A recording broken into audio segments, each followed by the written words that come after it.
Mrs. Mandela, the late Mrs. Mandela Winnie.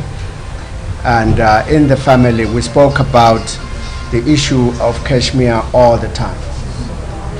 We are here, some of us, to express solidarity for the people of Kashmir and the fact that Pakistan should stand firmly behind the children of Kashmir. I am an international student, international activist myself, and we followed the issues in Kashmir even via the United Nations. We know it very well that within United Nations, the mandate is Kashmir belongs to Pakistan. The least that could happen is Kashmir would actually have its self-rule, autonomous independence. The state of affairs in Kashmir right now is of major concern to all of us. The suffering of the people of Kashmir is something we are extremely concerned about. We hope that at some point this will be resolved. We don't understand, some of us, why the Kashmir issue has remained unresolved up until now. It's the responsibility of United Kingdom, who really has created this mishap and not supporting their right cause. We urge Britain, we urge the United Nations to speak more for the freedom of the children of Kashmir.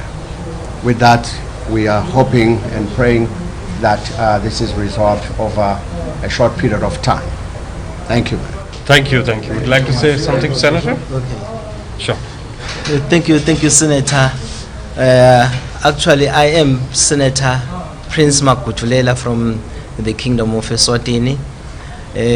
We just opened our parliament just last week, Friday, and I'm very happy to be here. And I was touched by the dramatization of the students who were dramatizing what is exactly happening in Kashmir. We've learned our lessons, because the major lesson we have learned is that our silence is killing the people. So now we will no longer be silent. We will voice our concern concerning Kashmir, and so that the killing can stop, the blood can stop, the barrel of the guns will be silent in Kashmir, and internet must be opened in Kashmir for the children to learn and be connected into the whole world system.